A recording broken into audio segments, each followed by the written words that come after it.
Bienvenidos a nuestro canal. A continuación escuchará una enseñanza del pastor Erich Engler en la voz de uno de nuestros colaboradores.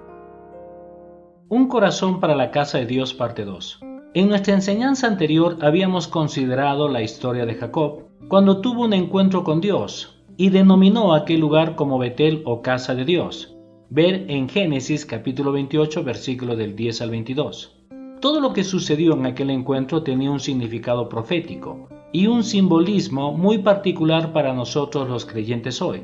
En la actualidad y bajo el nuevo pacto, la casa de Dios tiene que ver con la iglesia o cuerpo de Cristo, y no con un templo o edificio construido por manos humanas. En 1 de Timoteo capítulo 3 versículo 15, Pablo le dijo a sus discípulos: pero en caso que me tarde, te escribo para que sepas cómo debe conducirse uno en la casa de Dios, que es la iglesia del Dios vivo, columna y sostén de la verdad, en la Biblia de las Américas. Todos aquellos que han recibido a Jesús como su Salvador personal, independientemente de que antes hayan sido judíos o gentiles, forman parte de la iglesia o cuerpo de Cristo, la cual es un organismo vivo. Amén. Luego de aquel encuentro con Dios, encontramos a Jacob sirviendo a Labán por 14 años.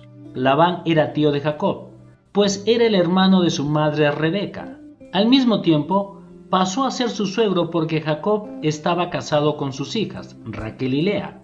Jacob se enamoró de Raquel, pero después de 7 años y cuando llegó el momento de casarse con ella, Labán lo engañó y le dio a Lea, su hija mayor. Cuando Jacob se dio cuenta del engaño, le recriminó a Labán por su mala conducta. En Génesis, capítulo 29, versículo del 25 al 27 leemos: Cuando fue de mañana, he aquí que era Lea, y Jacob le dijo a Labán: ¿qué es esto que me has hecho? ¿No fue por Raquel que te serví? ¿Por qué pues me has engañado?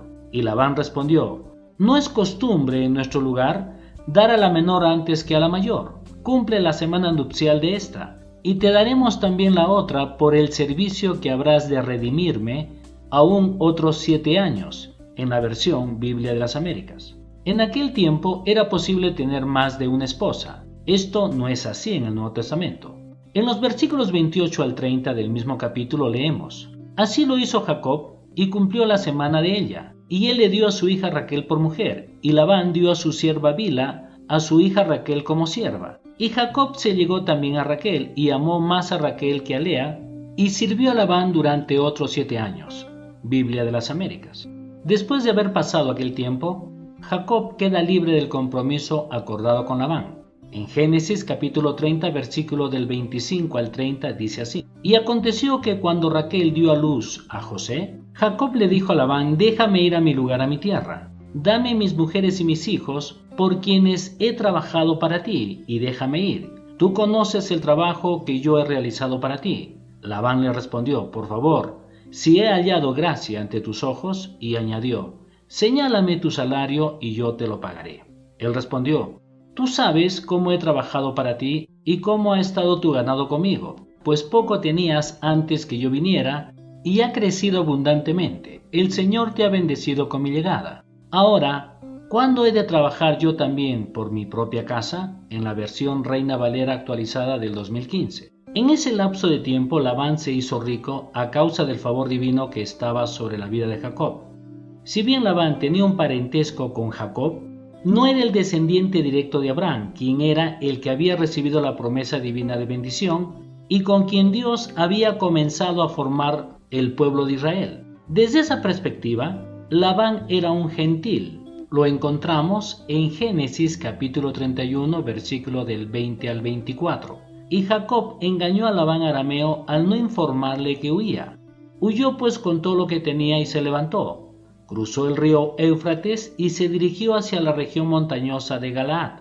Y al tercer día, cuando informaron a Labán que Jacob había huido, tomó a sus parientes consigo y lo persiguió por 7 días, y lo alcanzó en los montes de Galaad.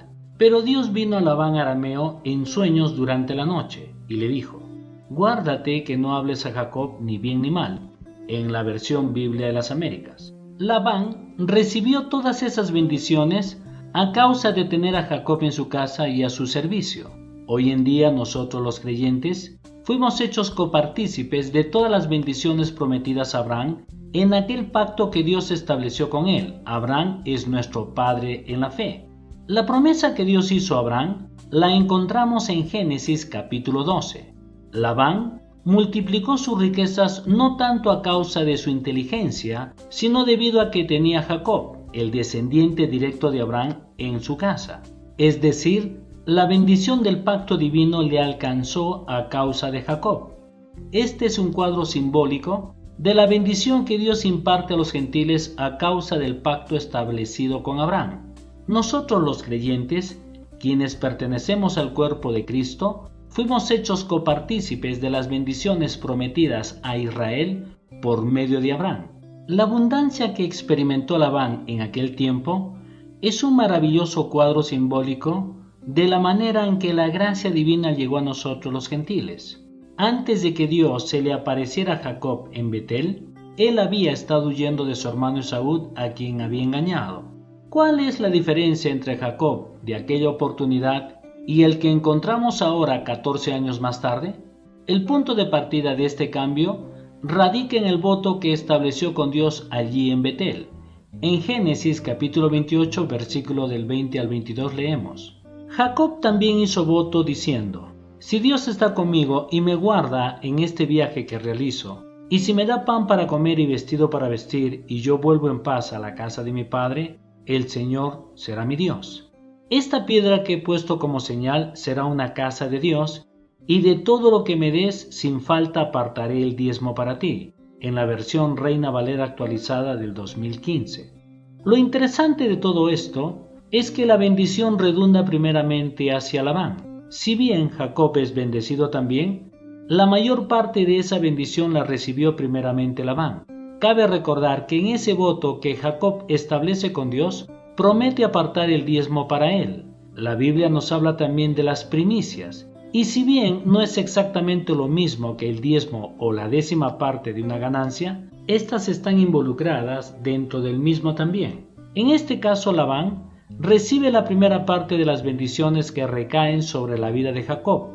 El principio bíblico de las primicias tiene que ver con la primera y la mejor parte que se entrega al comienzo mismo y no al final como si fuera un sobrante. Dicho de otra manera, al entregarle a Dios las primicias estamos bendiciendo primero a otros antes de pensar en nosotros mismos. Dios nos bendice para que esa bendición fluya hacia los demás. Él se goza cuando le damos la prioridad a otros y nos bendice más todavía. Ese es el sistema de la provisión divina. De otra manera, Dios sería como una máquina que hace riqueza, la cual produce bendiciones en formas automáticas cuando se aprieta un botón. Dios no actúa de esa manera. Él nos bendice para que esa bendición no quede estancada en nosotros, sino que fluya hacia los demás. Lamentablemente hay muchos cristianos que piensan que Dios actúa como una máquina de producir bendiciones, pues creen que ellos le dan algo a Dios y a causa de eso, Él está obligado a retribuirlo. Esto no es así de ninguna manera. Dios se agrada en bendecirnos para que esa bendición fluya también hacia los demás. A Él no le agrada que pensemos egoístamente en nosotros mismos. El diezmo o la bendición de la casa de Dios no es una idea de la ley de Moisés, pues tanto Abraham como Jacob, en este caso, no estaban bajo la dispensación de la ley. Cabe recordar que el pacto hecho con Abraham era un pacto de gracia y fue realizado mucho antes del tiempo de la ley de Moisés. Vamos a considerar ahora otra etapa de la vida de Jacob, algunos años más tarde. En Génesis capítulo 30, versículo 43 leemos: Así prosperó muchísimo el hombre y tuvo muchas ovejas, siervas, siervos, camellos y asnos. En la Reina Valera actualizada del 2015. Como podemos apreciar aquí, él mismo llega a ser muy rico, después de haber sido de gran ayuda para que Labán obtuviera grandes riquezas. Le había llegado el turno a él. En el original griego, expresa esa prosperidad en un término superlativo y para ello utiliza la palabra meop. En Strong, H3966, que significa vehementemente, totalmente, rápidamente, en extremo, hasta no poderse contar, sobremanera, etc. Si bien muchas cosas de su vida están relatados dentro de un mismo capítulo, este abarca un periodo de tiempo de algunos años. Al llegar a este punto, Habían pasado aproximadamente 20 años desde aquel encuentro con Dios en Betel. Jacob era muy inteligente y tenía capacidad para saber cómo hacer para que el ganado se multiplicara provechosamente. Este capítulo describe los pormenores. Así y todo, a pesar de su astucia y su inteligencia, la riqueza que obtuvo fue principalmente a causa de la intervención divina. Al comienzo de esta serie, habíamos visto que aquellos que están plantados o arraigados en la casa del Señor prosperarán aún en los tiempos difíciles. Ver el Salmo 1. Jacob fue especialmente bendecido a causa del pacto divino hecho con Abraham. Una de las promesas de ese pacto tenía que ver con la bendición abundante, no solo para sí mismo, sino también para los demás. Nosotros, los creyentes, somos coherederos de las mismas promesas hechos a Abraham, nuestro padre en la fe. Así como Labán recibió bendición a causa de Jacob, de la misma manera nosotros hoy recibimos esa bendición que está asociada con la casa de Dios. Así como nosotros, los gentiles, recibimos las bendiciones del pacto hecho con Abraham en el Antiguo Testamento, podemos bendecir también a nuestros hermanos judíos con la gracia del nuevo pacto. La bendición divina es un componente muy importante del pacto hecho con Abraham. Uno de los motivos principales por los que hay tantos judíos que han aportado grandes beneficios a la humanidad a través de sus inventos y o descubrimientos, algunos de ellos premios Nobel, radica en esa bendición del pacto abrahamítico. Ver Génesis capítulo 12. Es más, la promesa involucra también bendición para todas aquellas naciones que bendigan a Israel. Esto es así hasta el día de hoy. Así como hay bendición prometida para aquellas naciones que bendigan a Israel, Dios habla aquí también de la maldición para aquellos que maldicen a su pueblo. Maldición significa lisa y llanamente estar fuera del alcance de la bendición. Según veo yo, esta maldición divina tiene el propósito principal de proteger la bendición y de ninguna manera con la intención de destruir al ser humano. Soy consciente que este es un tema un tanto delicado y más tarde, en alguna otra oportunidad, voy a referirme al mismo más detalladamente. Por ahora vamos a concentrarnos en la bendición de este pacto y del rol que la Iglesia como casa de Dios juega dentro del mismo en la actualidad. Somos bendecidos a causa del pacto hecho con Abraham y esa es la razón principal por la que tenemos un corazón abierto para Israel. Aunque nosotros no somos los destinatarios principales de ese pacto, fuimos hechos copartícipes del mismo. En Romanos capítulo 15, versículo del 25 al 27, leemos las palabras del apóstol Pablo. Pero ahora voy a Jerusalén para el servicio de los santos, pues Macedonia y Acaya han tenido a bien hacer una colecta para los pobres de entre los santos que están en Jerusalén. Si tuvieron a bien hacerlo, y a la verdad que están en deuda con ellos, porque si los gentiles han participado de sus bienes espirituales, también están obligados a servir a los santos en los bienes materiales, en la versión Biblia de las Américas.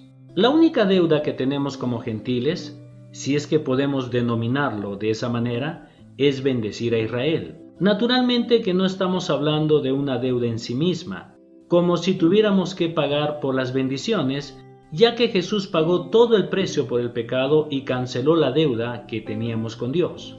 Cuando hablamos de deuda en relación a Israel, nos estamos refiriendo más bien a un compromiso de honor. Nadie nos demanda nada, sino que lo hacemos con agrado por el hecho de haber participado de sus bienes espirituales. Así como Labán, como gentil y sin ser destinatario directo del pacto abrahamítico, fue grandemente bendecido a causa de Jacob.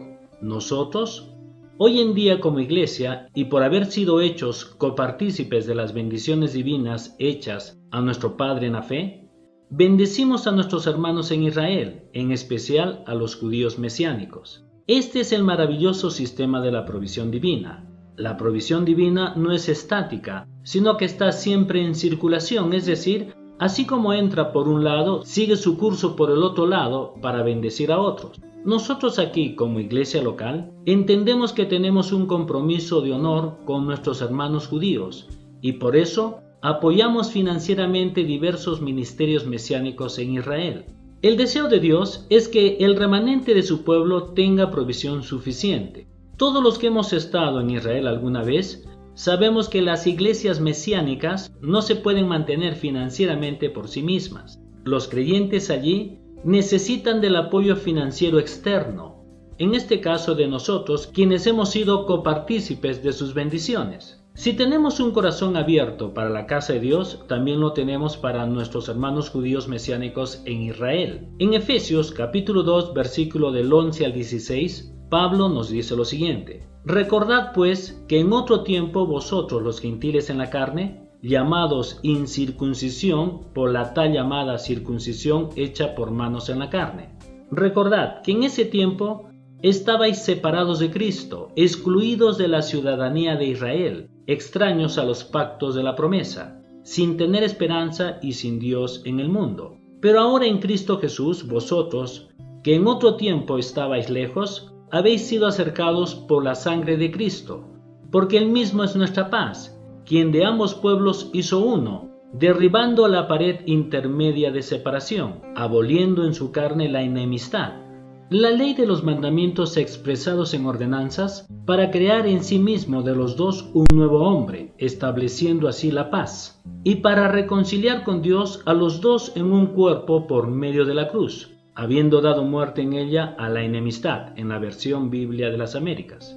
Por medio de la obra de Cristo a nuestro favor, hemos recibido mucho más que el perdón de los pecados y la vida eterna, ya que también hemos sido hechos copartícipes de todas las bendiciones divinas prometidas a Abraham. En Efesios capítulo 2 versículo 19 leemos: Así pues, ya no sois extraños ni extranjeros, sino que son conciudadanos de los santos y sois de la familia de Dios, en la versión Biblia de las Américas. En una de las traducciones al alemán dice literalmente que pertenecemos a la casa de Dios y a su familia. Todos nosotros los creyentes, quienes hemos aceptado a Cristo como nuestro Salvador personal, independientemente si somos judíos o gentiles, formamos parte de la casa de Dios, que es la iglesia o cuerpo de Cristo. En los versículos del 20 al 22 del mismo capítulo, Pablo nos dice lo siguiente: Edificaos sobre el fundamento de los apóstoles y profetas, siendo Cristo Jesús mismo la piedra angular, en quien todo el edificio bien ajustado va creciendo para ser un templo santo en el Señor, en quien también vosotros sois juntamente edificados para morada de Dios en el Espíritu, en la versión Biblia de las Américas. Cuando Jacob derramó aceite sobre aquella piedra que estaba en el lugar al cual denominó Betel o casa de Dios, estaba haciendo un pacto profético de lo que mucho más tarde llegaría a ser la iglesia o el cuerpo de Cristo. Probablemente en aquel momento él no era consciente de lo que estaba haciendo, pero seguramente fue inspirado por el Espíritu de Dios. Jesús, el ungido del Padre, es la piedra angular de la iglesia o casa de Dios, donde están juntamente edificados todos aquellos que reciben su salvación, tanto judíos como gentiles. La iglesia no es una idea humana, sino una idea divina. Amén. Jesús le dijo a Pedro: sobre esta roca edificaré mi iglesia. Lo encontramos en Mateo capítulo 16 versículo 18. Mas yo también te digo que tú eres Pedro, y sobre esta roca edificaré mi iglesia, y las puertas del Hades no prevalecerán contra ella, en la Reina Valera actualizada del 2015. Él se estaba refiriendo a sí mismo, pues el término que utilizaba el original griego aquí se refiere a un peñón de gran tamaño y firmeza. Jesús es la piedra angular de la iglesia, que es su cuerpo. En la historia de Jacob, la piedra que él ungió como Betel indicaba proféticamente hacia la roca viva, quien es Jesucristo. Como dije anteriormente, posiblemente Jacob no era consciente de lo que estaba haciendo en aquel momento, pero hoy en día, mirando hacia atrás, nos damos cuenta que aquella acción tenía un significado profético que señalaba hacia Jesús, el Mesías prometido. En Génesis capítulo 49, versículo 24 leemos: Pero su arma se mantuvo firme, sus brazos fueron fortalecidos por el Dios poderoso de Jacob, por el que es el pastor y la roca de Israel, en la versión Nueva Biblia al Día. El Nuevo Testamento habla también de Jesús como el buen pastor. Jesús es nuestro buen pastor, la piedra angular de la iglesia y nuestro sumo sacerdote. En todas las simbologías del Antiguo Testamento podemos encontrar indicios que señalaban hacia Jesús. El tabernáculo de Moisés y el templo de David y Salomón tenían también connotaciones proféticas que indicaban hacia la llegada del Mesías. Aún el templo mesiánico, que habrá de ser erguido en el milenio y el que Dios habrá de aprobar, tiene características judías. Si bien es cierto que los judíos tienen ahora todo preparado para erguir el denominado tercer templo, este habrá de ser rechazado por Dios, ya que durante la segunda mitad de la tribulación, este habrá de ser utilizado por el anticristo para atraer la adoración hacia sí mismo. Pero como acabo de decir, durante el milenio habrá de ser levantado un templo en Jerusalén, donde se sentará Jesucristo para ejercer su reinado sobre el mundo entero durante 1000 años. El doctor Fruchtenbaum, judío mesiánico y maestro en escatología, ha intentado hacer un modelo de dicho templo de acuerdo a todas las informaciones que nos proporciona la palabra de Dios al respecto. Ver, entre otras, Ezequiel capítulo 40 al 48. Este sería aproximadamente así. Texto en el gráfico. El propósito de este artículo es explorar la enseñanza bíblica de la naturaleza del reino a partir de los 4 pactos incondicionales establecidos por Dios. A medida que se desarrolla la doctrina del reino, descubriremos que cada uno de los pactos responde a una de estas preguntas básicas: ¿por qué, dónde, de quién y qué tipo? Al aceptar una respuesta literal a estas preguntas, los lectores deberían llegar a la conclusión dispensacional normativa de que el reino y la iglesia no son lo mismo. Por el contrario, el reino será el gobierno literal, futuro y terrenal de Yeshua desde Jerusalén, y Yeshua desde Jerusalén, Israel. Majestuoso edificio, ¿verdad? Israel habrá de tener el único santuario y sacerdocio del mundo durante el milenio. La Biblia nos dice que las naciones gentiles de la tierra habrán de ir allí para adorar y pedir el favor del Señor. Ver Zacarías capítulo 8, versículo del 20 al 23. Así dice el Señor de los ejércitos: y será que aún vendrán pueblos y habitantes de muchas naciones, y los habitantes de una irán a otra, diciendo: vamos sin demora a implorar el favor del Señor y a buscar al Señor de los ejércitos, yo también iré. Y vendrán muchos pueblos y naciones poderosas a buscar al Señor de los ejércitos en Jerusalén y a implorar el favor del Señor. Así dice el Señor de los ejércitos: en aquellos días 10 hombres de todas las lenguas de las naciones asirán el vestido de un judío, diciendo: iremos con vosotros porque hemos oído que Dios está con vosotros. Biblia de las Américas. Nosotros, los creyentes, quienes pertenecemos a la iglesia o cuerpo de Cristo, y que habremos de ser raptados por el Señor antes del comienzo de la tribulación, habremos de tener cuerpos glorificados, como el de Jesús después de la resurrección, los cuales tendrán la capacidad de ir de un lugar a otro entre el cielo y la tierra. Ver en Isaías capítulo 60, versículo 8. ¿Quiénes son estos que vuelan como nubes y como palomas a sus ventanas? En la Reina Valera del 60. Nosotros también habremos de poder entrar y salir de dicho templo, pero habremos de movernos también dentro de la Nueva Jerusalén.